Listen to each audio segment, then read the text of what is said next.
Ya en tiempos de silencio electoral damos la bienvenida al doctor Salim Saidán, constitucionalista, profesor de la Universidad Católica del Ecuador. Doctor Saidán, bienvenido. Hemos asistido a estas elecciones expresas, buena parte de ellas que tendrán un punto conclusivo el próximo día domingo, que podría abrir, si las condiciones se dan, también la puerta a una segunda vuelta a un balotaje en Ecuador.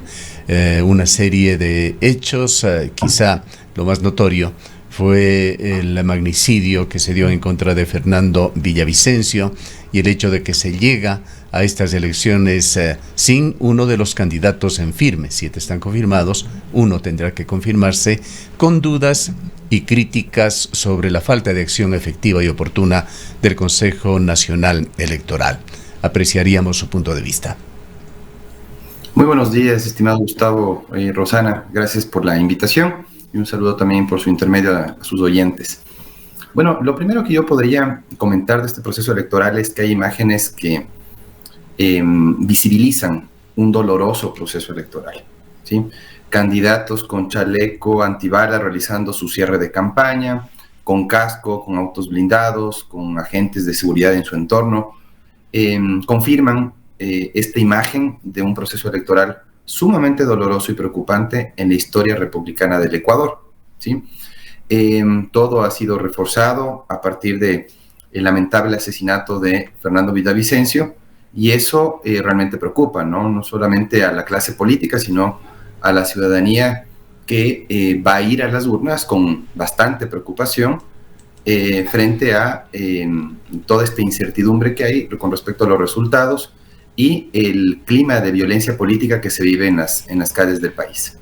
Doctor Saidán, muy buenos días. Gracias por acompañarnos en esta mañana. Quizás una de las incertidumbres que reina en este momento y que muy probablemente se mantenga hasta el domingo es si la candidatura de Cristian Zurita estará o no en firme hasta el día del proceso electoral. ¿Qué puede pasar ahí? Bueno, está en firme porque el Consejo Nacional Electoral ha calificado ya la candidatura. Sin embargo, claro, el Tribunal Contencioso Electoral tendrá la última palabra. Yo veo poco probable que el Tribunal Contencioso Electoral se atreva a descalificar la candidatura de Cristian Zurita, más por un tema que lo hemos enfrentado todos. Yo lo enfrenté, esto de que se tomen tu nombre para firmar una carta de afiliación a una organización política, es una problemática que confirma el mal manejo de los procesos electorales por parte del Consejo Nacional Electoral. No han sido capaces de controlar esa problemática de la falsificación de firmas para firmar cartas de afiliación y cumplir con el requisito para ser registrado como organización política.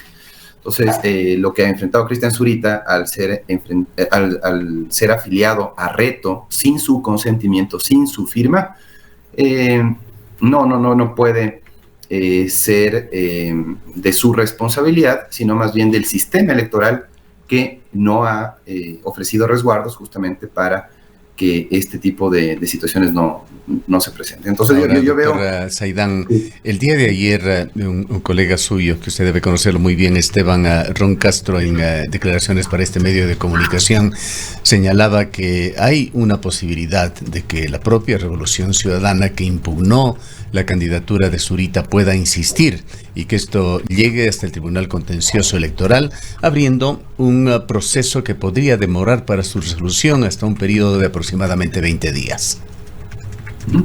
Sí, efectivamente, Esteban Ron trabajó en el Consejo Nacional Electoral, conoce de materia electoral, pero no comparto su opinión. Me parece que aquí el asunto es claro, no es una afiliación voluntaria del señor Cristian Zurita, sino una afiliación fraudulenta, ¿no? Por la que tienen que responder sobre todo las autoridades por su negligencia, ¿sí? Y además de eso, tendría que abrirse una investigación inclusive en la Fiscalía, ¿no? Por falsificación de firma, porque, insisto, Cristian Zurita no es el único que ha enfrentado esta lamentable situación. Ahora, respecto de los tiempos, doctor Saidán, está en manos en este momento del Tribunal Contencioso Electoral. ¿En qué tiempo tiene que cumplir el contencioso esta respuesta? Porque quizás lo que ha preocupado mucho respecto de este tema es que, tratándose de un proceso extraordinario, se utilice la norma o los tiempos de un proceso ordinario. Es decir, como que no hay mucha lógica, o el proceso no se compadece con la realidad actual que se está viviendo en el contexto precisamente de este proceso electoral. Sí, estimada Rosana, si me puede reformular la pregunta, por favor, que no le entendí muy bien. Sí, lo que decía, que preocupa mucho los tiempos. El Tribunal Contencioso Electoral está sujeto, digamos, a los tiempos de un proceso ordinario, pero estamos viviendo, digo, un proceso extraordinario. ¿Podría, hasta qué tiempo, hasta qué momento dar una respuesta al contencioso electoral? ¿Esto deberá ser antes de las elecciones del domingo? Claro, no necesariamente. Se podría pronunciar el Tribunal Contencioso Electoral ya una vez proclamados inclusive los resultados. ¿Y eso no afecta? Claro, afecta en caso de que resulte uno de los dos candidatos que pasen a segunda vuelta, ¿no? Podría repercutir sin duda. Sería una causal inhabilitante superviniente que podría complicar, claro, la situación del candidato en la segunda vuelta. Sin embargo, me parece a mí que sí es importante que el Tribunal Contencioso Electoral atienda justamente esta coyuntura emergente, esta coyuntura excepcional, y se pronuncie antes del día domingo. Ojalá que lo haga entre hoy y mañana. Creo que no es muy complejo analizar la situación que está enfrentando el señor Zurita, y podría eventualmente lograrse un pronunciamiento oportuno entre hoy y mañana, más allá de lo que disponga la normativa electoral. ¿Hay plazos específicos, doctor Saidán, que se tengan que esperar para que la Revolución Ciudadana insista o no en su apelación? Y en caso de que se dé esta apelación, el Tribunal Contencioso Electoral como órgano electoral tiene necesariamente que ratificar la resolución adoptada por el Consejo Nacional Electoral, en caso de que esa sea la decisión, por supuesto. Es decir, tiene que esperarse ese paso, esa notificación legal del Tribunal Contencioso. Claro, lo que pasa es que si usted observa las posibilidades de impugnación, Gustavo, sí, son variadas, ¿no? Inclusive usted puede ver que en el Código de la Democracia, ¿sí?, existe la posibilidad de impugnar la adjudicación de puestos, ¿sí? Entonces hay instancias administrativas en el Consejo Nacional Electoral y hay, digamos, la posibilidad de una impugnación en sede jurisdiccional ante el Tribunal Contencioso Electoral a través de los recursos contencioso electorales, específicamente el recurso subjetivo, que es el que podría presentar en este caso la Revolución Ciudadana si insiste en la impugnación a Cristian Zurita, ¿sí? El Código de la Democracia, claro, no es muy claro en esto, pero hay un reglamento en el Tribunal Contencioso Electoral que establece tiempos, ¿sí? No le podría decir en este momento exactamente los tiempos, pero hay un reglamento justamente para la resolución de recursos contenciosos electorales. Ahora, si es que la situación de la calificación ya en firme y en forma definitiva de Cristian Zurita se dilata más allá de las elecciones, esto podría generar confusión, por lo menos en el electorado. Cierto es que Zurita eventualmente podría ser calificado incluso después de las elecciones, pero nos preguntamos si todos los votantes, los 13,5 millones de ecuatorianos, tendrán esto en claro, de que los votos que puedan eventualmente dar para Fernando Villavicencio, que aparece en la papeleta, finalmente irán a Zurita.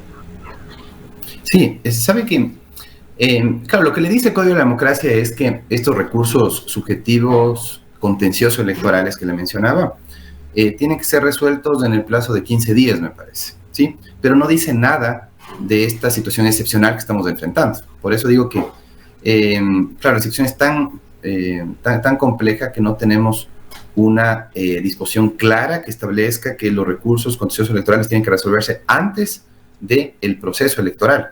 En este caso, fue calificado hace poquísimos días, hace un par de días apenas, o ayer me parece, el candidato Zurita, lo que no le va a dar tiempo al Tribunal Contencioso Electoral. Sin embargo, dice, se resolverán en el plazo de 15 días.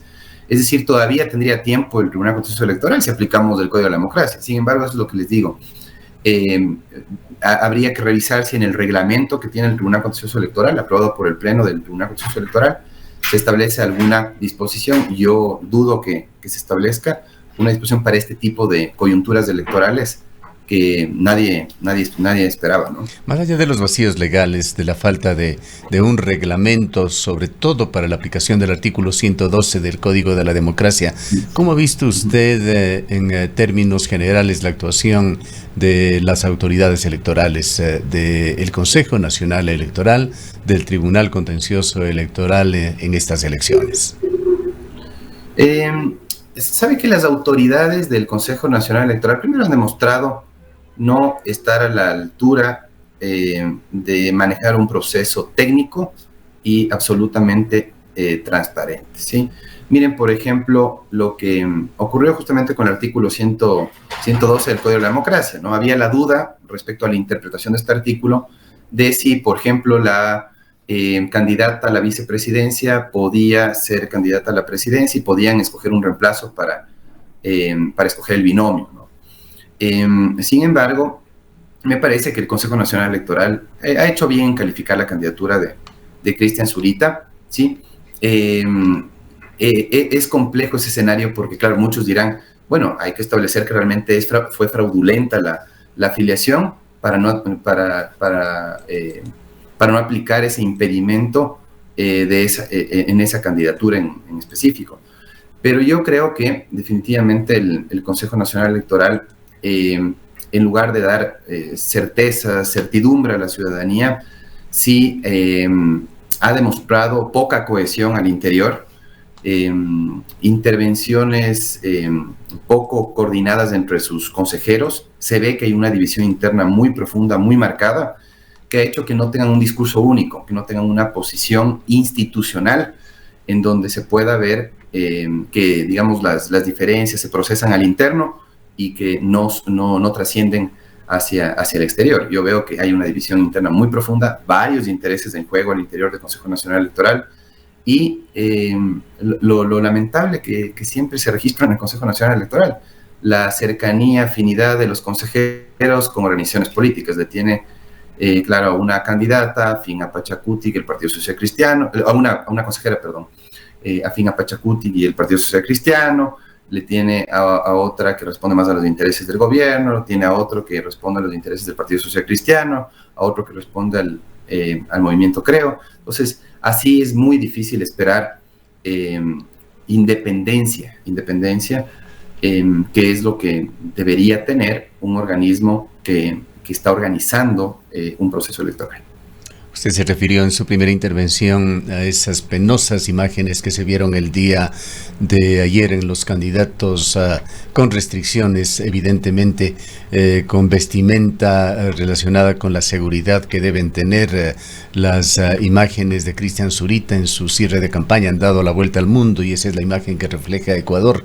Pero más allá de esta situación relacionada directamente con la violencia, pero siempre teniendo en la mira los últimos acontecimientos que han sacudido a Ecuador desde hace aproximadamente 10 días. ¿Cómo ve usted la situación del país? Acaba de calificarse a la baja nuevamente la deuda externa de Ecuador y los papeles ecuatorianos. El riesgo país continúa en el orden de los 2.000 puntos. La calificadora Fitch señala que el asesinato del candidato Fernando Villavicencio subraya elevados riesgos políticos y de seguridad en el país y prevé también que en la asamblea se elegirá a una asamblea con una composición similar a la anterior y esto incrementa los riesgos en materia económica en Ecuador. Sí, totalmente, Gustavo, es preocupante la situación del país, particularmente la situación de la democracia y la economía. Se vieron afectadas a partir de la violencia política.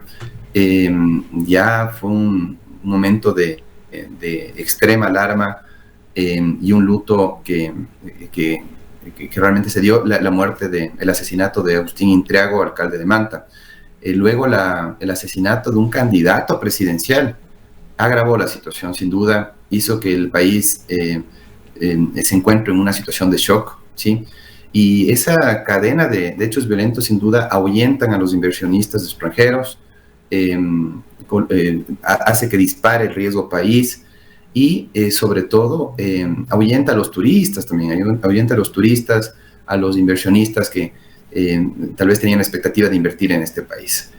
Todos perdemos, no solamente un sector político en particular, así que estos actores políticos que aparentemente estuvieron atrás del asesinato de Fernando Villavicencio no dimensionaron el efecto que produciría. No es solamente anular a un adversario político, es afectar la democracia, afectar la economía y poner en una situación muy vulnerable al país, de la que difícilmente se recupere en corto tiempo. Va a ser muy difícil que procesemos estos hechos y que la ciudadanía sienta que este es un proceso electoral más, ¿no? Es un proceso electoral muy particular en donde vamos a ver o a confirmar que nuestra democracia es muy frágil y que posiblemente los resultados en la Asamblea Nacional confirmen esta situación de conflicto, de relación conflictiva entre el Ejecutivo y el Legislativo, ¿sí?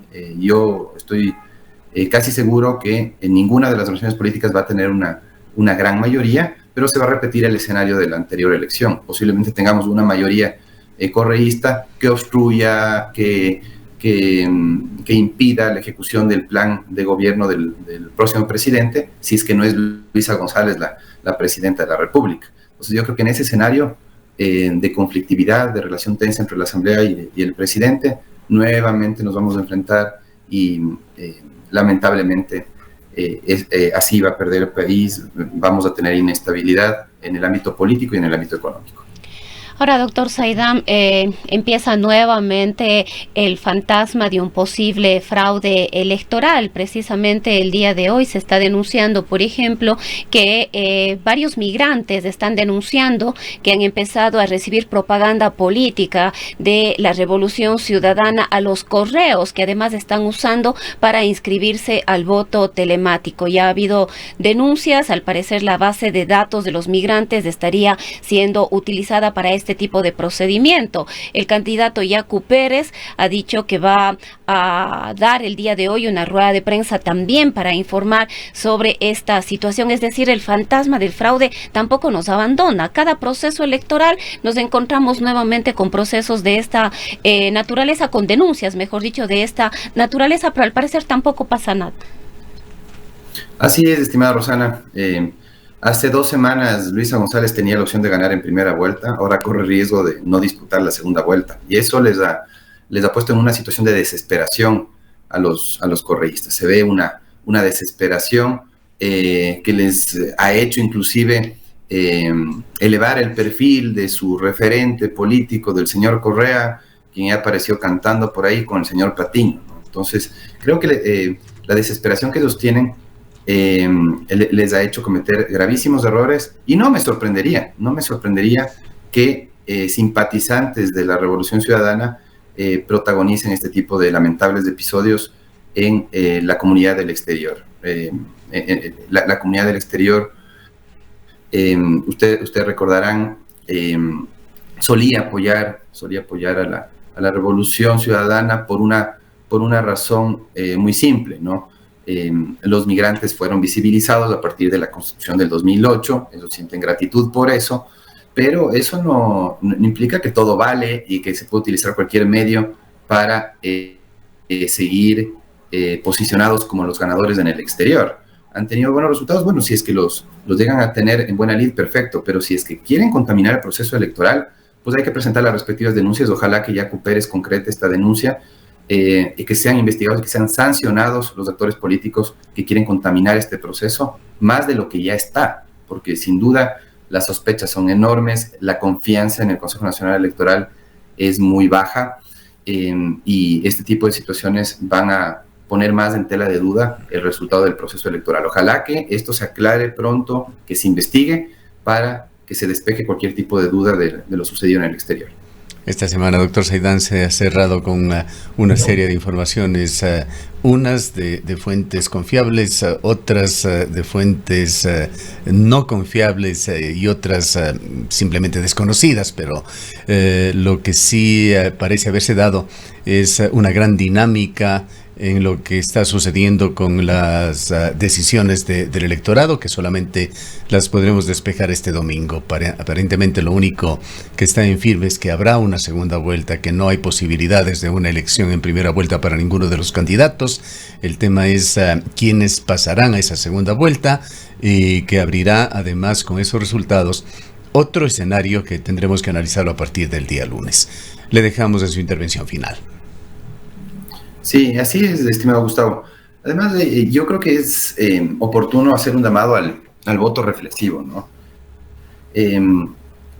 Recordemos el valor que tiene la democracia, ¿no es cierto?, en nuestro sistema republicano, y sobre todo no caigamos en mensajes demagógicos, ¿no? Creo yo que cualquier oferta sin el respaldo de estudios técnicos no debe tener cabida, ¿no? Esto de estar ofreciendo soluciones en cuanto a proyectos de movilidad, proponiendo la ampliación de las rutas del metro de Quito, por ejemplo, la construcción de una universidad en el sur de Quito. Creo que simplemente lo que confirman es que los políticos caen con frecuencia en la demagogia, y el electorado tiene que estar muy atento en no caer en estas malas prácticas. Entonces, ojalá que las propuestas demagógicas sean descartadas por los electores, que sepan reflexionar su voto, ¿sí? Que sobre todo también recuerden lo sucedido en el debate, ¿sí? Porque en el debate se vio a algunos candidatos no concretar sus ideas, no concretar planes, no enfocarse en el cómo van a ejecutar su plan de gobierno, y se vio a otros candidatos recurriendo a las habituales propuestas demagógicas sin contenido. Entonces, ojalá que el electorado pueda consignar su voto de manera reflexiva, ¿sí? El tema de seguridad va a ser fundamental en la decisión que tome el electorado, que no caiga en propuestas que pueden resultar atractivas, que no precisan el cómo van a ser ejecutadas, porque eso es fundamental, el cómo y con qué recursos se van a ejecutar, porque la situación económica también del país es muy, muy grave. La capacidad de cubrir los gastos de estos proyectos que ofrecen los candidatos es mínima, y por eso creo que es importante que los ciudadanos reflexionemos qué tan viables son las propuestas desde el punto de vista, sobre todo, presupuestario.